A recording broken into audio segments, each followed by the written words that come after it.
आपको एक घटना सुनाऊं, कैसे कैसे भक्तों के कुटिया पर भगवान स्वयं पधारे हैं, स्वयं प्रकट हुए हैं। भक्त जान भी नहीं पाए भगवान का आगमन हो गया। वृंदावन में एक संत रहते थे, नाम था रूप गोस्वामी।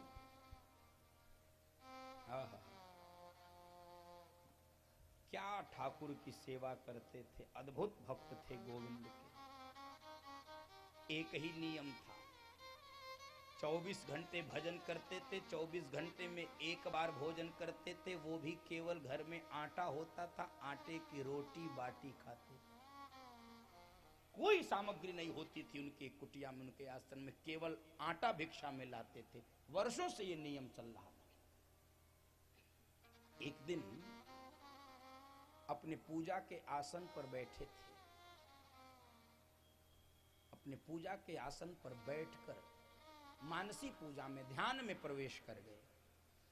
और न जाने आज कहां से उनके मन में ये बात आ गई कि ठाकुर को आज अपने खीर का भोग लगाते तो कितना अच्छा होता।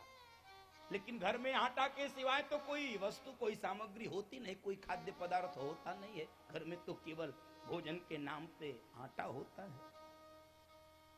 लेकिन पूजा में बात आई और चली गई। पूजा के आसन से उठे बंधुओं माताओं, ब्रज की एक छोरी ने कुंडी खटखटा दी। बाबा बाबा, मैया ने दूध भेजो।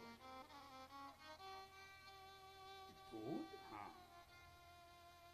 और मैया ने कहो कि आज बाबा से कह दो कि ठाकुर जी को खीर का भोग लगा देवे।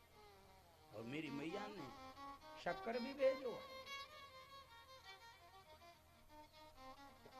रूप गोस्वामी को लगा, अरे ध्यान में तो ये बात मेरे मन में आई थी, आज ये कैसी लीला हो रही। प्रसन्न हो गए, धन्यवाद दिया और चौके में आकर खीर का प्रसाद बनाने लगे। बंधुओं माताओं, खीर का प्रसाद तैयार हुआ, ठाकुर जी के सामने रख दिया भोग के लिए। और जैसे ही वो भोग प्रसाद पाने जा रहे थे, तभी उनके मित्र सनातन गोस्वामी मिलने चले आए। राधे राधे हुआ, कुशल क्षेम पूछा गया। और बंधुओं माताओं, रूप गोस्वामी ने वही सनातन गोस्वामी के सामने खीर का कटोरा बढ़ा दिया। बाबा लो प्रसाद। सनातन गोस्वामी तो जानते थे रूप का नियम। रूप आजकल रोटी नहीं खाता भैया, क्या आजकल खीर का प्रसाद पा रहा है क्या? नहीं नहीं बाबा, पाता तो रोटी का ही प्रसाद हूं, लेकिन आज एक विचित्र घटना। क्या हुआ? मानसी पूजा में मेरे मन में आया था कि ठाकुर को खीर का भोग लगाते तो कितना अच्छा होता। और पूजा के आसन से उठा, तभी एक ब्रज की छोरी ने दूध पहुंचा दिया है। और ब्रज की छोरी ने कहा कि आज मेरी मैया ने कहा है कि बाबा से कह दो कि ठाकुर को खीर का भोग लगा दे, और इसलिए मैंने खीर का प्रसाद बनाया। प्रभु पाइए। बंधुओं माताओं, सनातन गोस्वामी सुनते ही आवेश में आ गए। सारी लीला उनके हृदय में चलने लगी। रूप, तुझसे बहुत बड़ा अपराध हुआ है भैया, तुझसे बहुत बड़ा अपराध हुआ है। तू कहता है कि ब्रज की छोरी आकर तेरे लिए दूध पहुंचा गई है। वो ब्रज की छोरी नहीं थी।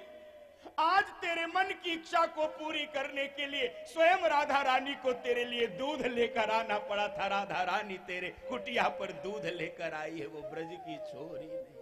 रूप गोस्वामी को बहुत अपराध बोध हुआ है। मेरे कारण प्रभु को कष्ट हुआ, राधा रानी सरकार को कष्ट हुआ। इसके प्रायश्चित के लिए बंधुओं माताओं, 1 वर्ष तक कच्चा आटा घोलकर रूप गोस्वामी ने अपने शरीर को जिंदा रखा है। सनातन गोस्वामी को पता चला, लौट कर आए हैं, तबीयत खराब हो गई रूप की। सनातन गोस्वामी ने समझाया, रूप शरीर को मत खराब कर, भजन तो शरीर से ही होता, शरीर माध्यम खलु धर्म साधनम। लेकिन कभी भी मन में ऐसे भाव नहीं लाने चाहिए कि भगवान को कष्ट उठाना। बंधुओं माताओं, भगवान स्वयं हम सब के लिए कष्ट उठाने को तैयार है। वो प्रेम के वशीभूत है, वो दौड़ पड़ता है। न जाने कितनी घटनाएं ऐसी भरी पड़ी।